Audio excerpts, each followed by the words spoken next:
What if the most gentle man on the cobbles becomes the target of the boy he tried to save?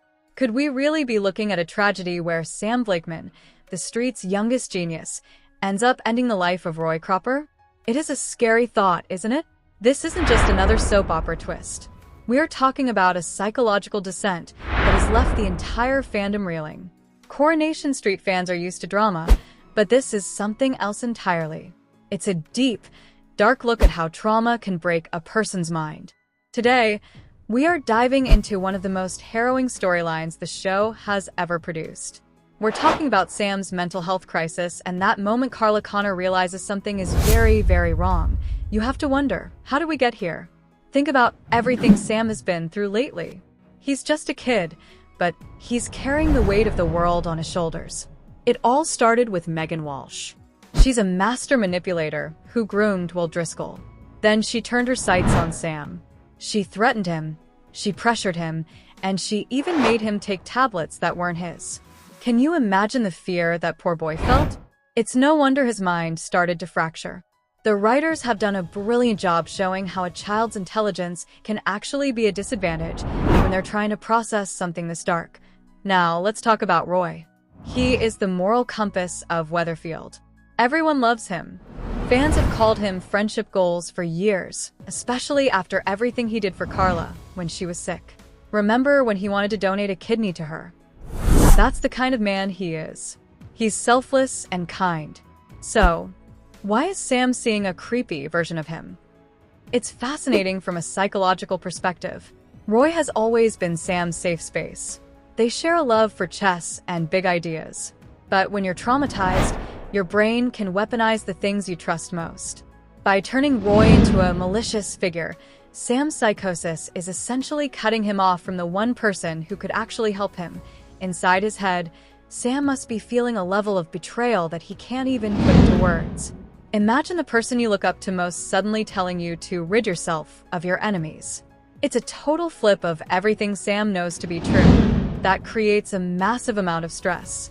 I see this evil Roy as Sam's repressed survival instinct. Sam has always been the gentle kid, but after being bullied and threatened, his brain is trying to find a way to fight back. It's a tragic, warped version of growing up. Do you think the show is going too dark here? Some fans say it's too much for a character like Sam. But honestly, if we want soaps to show real life, we have to see the dark places mental health struggles can take people. The scary thing is that the adults in Sam's life are totally missing the signs. Nick and Leanne are just dismissing his behavior as teenage angst. It's heartbreaking to watch. It's a classic case of parents wanting so badly for their kid to be okay that they ignore the red flags. Nick seems to be struggling with his own ego too. He wants to be the dad who has it all under control. But by ignoring Sam's reality, he's pushing him further into the arms of these hallucinations. It took Carla to notice the signs. Why her? Well, think about it. Carla has a currency of experience that Nick doesn't have. She isn't looking through the lens of a parent who wants perfection. She's looking through the lens of a survivor. I firmly believe Nick has failed Sam in these early stages. By not validating Sam's fears about Megan earlier, he created a vacuum. And that vacuum was filled by evil Roy. You can't just tell a traumatized kid to move on without giving them the tools to handle the fear. The irony is that the real Roy is totally oblivious. He sees Sam as his chess partner and a brilliant young mind. He has no idea that in Sam's eyes, he's become a monster that needs to be faced down. The moment Sam locks himself in the cafe with Roy is the point where everything changes. This is the escalation we've all been dreading. Sam is no longer just a troubled kid. He's potentially dangerous. Having two versions of Roy on screen is a terrifying way to show Sam's fractured reality. You have the real Roy, gentle and confused, and then the imaginary one, telling Sam he's a coward if he doesn't use violence. The tension is through the roof because Sam is being pressured to take control by a ghost while the real Roy is just trying to calm him down. Roy's confusion is the most painful part of this whole thing. To be looked at with fear and aggression by a kid you love must be soul-crushing. Roy doesn't have the words to understand why he's being blamed for things he never said. This is all about control. Sam feels like he's lost control over his life because of Megan Walsh. The hallucination is offering him a way to get it back through violence. It's a classic fight response in a child who has been stuck in a freeze response for way too long. Jude Reardon is doing an incredible job acting this out. To play a kid who is terrified and dangerous at the same time is a huge ask, but he's hitting every note. This cafe standoff isn't just about Sam's health. It's a critique of how we miss the signs in quiet kids. Because Sam isn't a traditional troublemaker, his descent was allowed to get to this point. When Carla finally spots Sam in the precinct, her hard shell breaks. This is a massive character moment. She isn't just stepping in, she's reliving her own trauma to save him. Carla recognizing the signs of psychosis is a beautiful and tragic callback to her own breakdown in 2019. She knows exactly what the void looks like because she's been there. To see that same fear on a face as young as Sam's is a devastating realization for her. Carla probably feels guilty that she didn't see it sooner. But she also feels a fierce need to protect him. She knows Nick's way of thinking won't work here. She is the only one who can navigate the gray area Sam is living in. Her brusqueness is her armor, but she has to shed it to help an agitated Sam. She's becoming the bridge between his world and the real one. Ben Price, who plays Nick, says when Carla speaks, people sit up and take notice. It's a sad truth that sometimes we only believe someone's pain when it's backed up by someone else's trauma. The situation is spiraling out of control. As Sam's mind goes into overdrive, the imaginary Roy is getting more aggressive. He's even declaring their friendship over because Sam won't be violent. The real danger is that Sam's fear of this imaginary Roy could push him to take unthinkable measures. If Sam thinks the real Roy is a threat, which is exactly what the hallucination is telling him, then he might attack in self-defense. This is how tragedy happens in psychosis. The person suffering thinks they're the hero protecting themselves from a villain. We are watching the death of Sam's childhood innocence in real time. Whether or not he actually hurts Roy, the mental damage of believing he had to is going to change him forever. He's no longer the boy who just wants to play chess. He's fighting for his life in a world that doesn't exist. I predict the fallout from this cafe standoff is going to cause a huge rift in the family. Nick's horror when he realizes how bad things are is going to turn into a need to blame someone. He might blame himself, or Leanne, or even Roy for being too close to the situation. We also have to look at the Will Driscoll factor. Will is a grooming victim too, and he's traumatized. His presence just triggers Sam's overdrive even more. It's a tragic loop where two hurt kids are being pitted against each other by a malevolent hallucination. So, what happens after the dust settles? Spoilers say Sam has a difficult road ahead and will need professional treatment in a hospital. I suspect Sam will find it impossible to be around Roy or a chessboard for a long time. The evil Roy has poisoned the well of their friendship. Even if Sam gets better, seeing the real Roy will probably trigger memories of the creepy version. And what about Carla? She's preparing for her wedding to Lisa Swain, but this Sam situation is going to test her. Seeing Sam's psychosis might bring back her own intrusive thoughts. Lisa Swain is going to have to be the rock for both Carla and the community as they deal with a dangerous child. Nick actor Ben Price says Nick feels lost and angry. I think we're going to see a much darker side of Nick as he tries to handle Sam's care. He might even clash with the social workers and the professionals Sam needs. This whole storyline is a masterpiece of emotional depth. It's not about who won or lost. It's a reminder that pain left untreated doesn't just go away. It waits. Coronation Street is being really brave here. They're showing that even the good characters can be the cause and the victims of huge psychological suffering. It makes you think, doesn't it? But I want to know what you think about all this. Do you think Nick is to blame for Sam's breakdown? Was he wrong to dismiss the early signs as teenage angst? Is it fair to expect a dad to recognize psychosis? Or should the school have done more? And what about Roy? Could you ever forgive a child who tried to hurt you during a mental health crisis? If Sam actually attacks Roy, can their friendship goals bond ever be fixed, or is it broken forever? Let's get a real debate going in the comments. This community always has the best takes on the complex psychology of Weatherfield. If this deep dive gave you a new way to look at Sam and Carla's journey, make sure to hit that like button. And don't forget to subscribe for more Coronation Street commentary, analysis, and breaking spoilers. We cover every twist, turn, and heartbreak on the cobbles, and with Murder Week coming up, you definitely won't want to miss our next update. It's going to be a wild ride as the wedding day for Carla and Lisa arrives, especially with the news that a body is going to be found. Could it be Megan? Or Theo? Or maybe someone we aren't even expecting? There are so many moving parts right now, from Summer being in the hospital after switching off her insulin pump to Daniel facing a visit from social services. The tension on the street is at an all-time high. The fact that Tyrone is finally coming clean to Fizz about seeing Summer on the night of the murder is a huge breakthrough. He's been carrying that secret to save his own skin, but seeing Summer suffer has finally broken him. And then there's Kit Green, who is now looking at Gary Windass as a prime suspect. Poor Maria is already worried about her relationship, and this is just going to make things so much worse. Everywhere you look on the cobbles, there's trauma and secrets bubbling to the surface.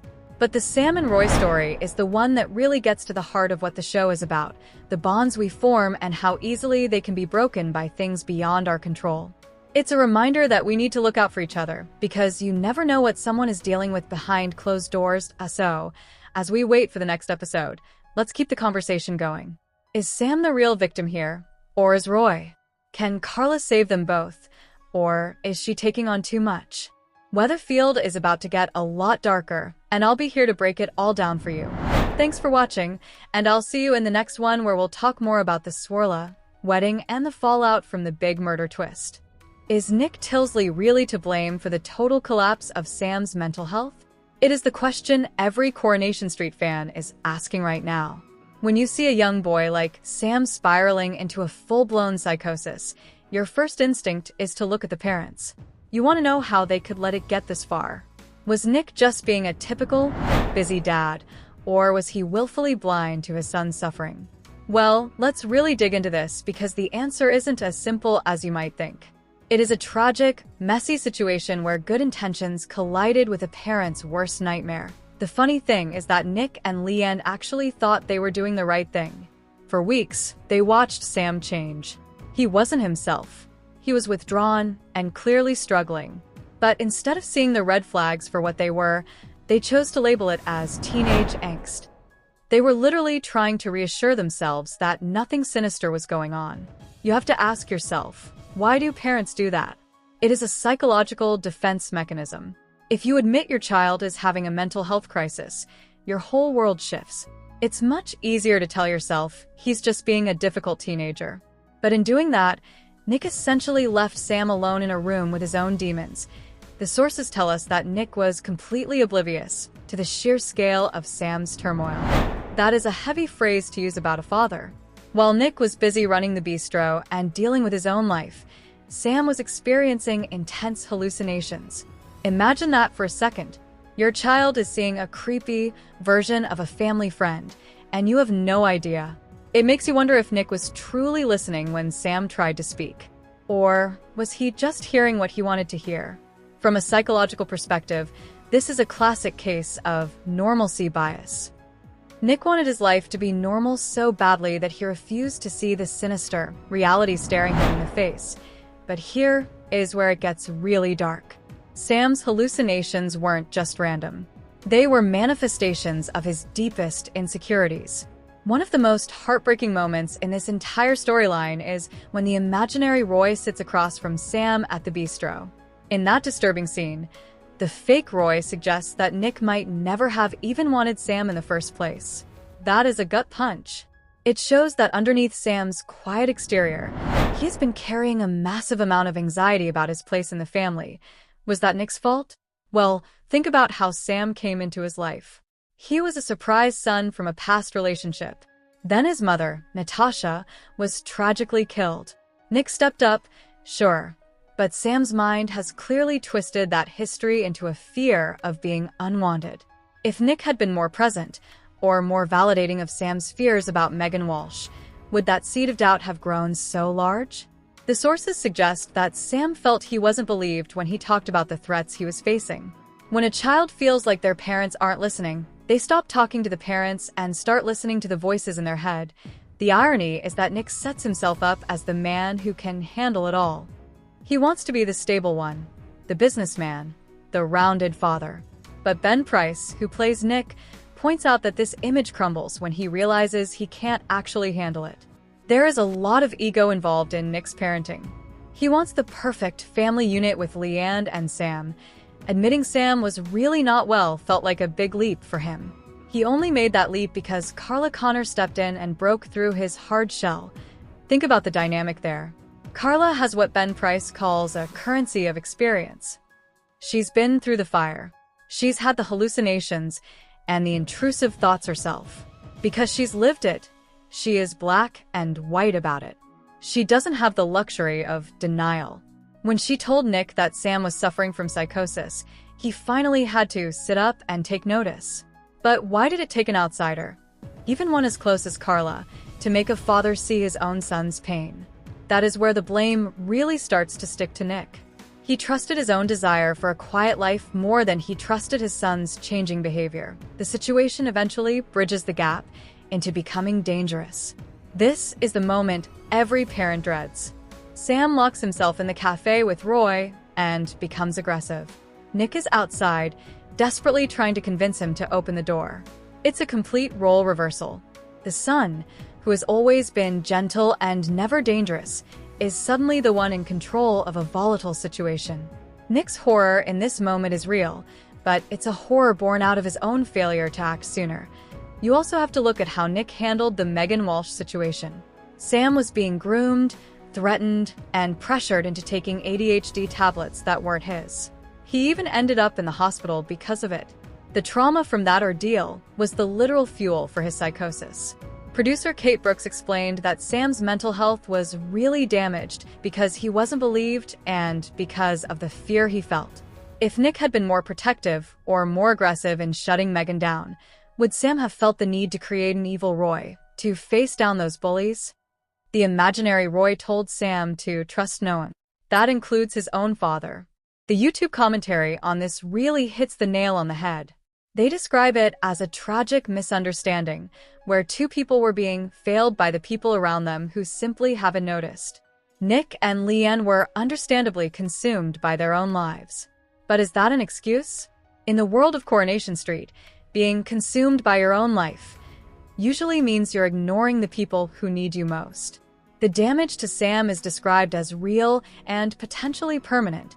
Even the way Nick reacts to the crisis tells us a lot about his character. Instead of leaning on Leanne or Toya, he turns to the Platts. He finds it easier to talk to David because the Platts are absolutely dysfunctional and have been through so much together. There is a sad realization for Nick here. He realizes he isn't as rounded as he thought he was.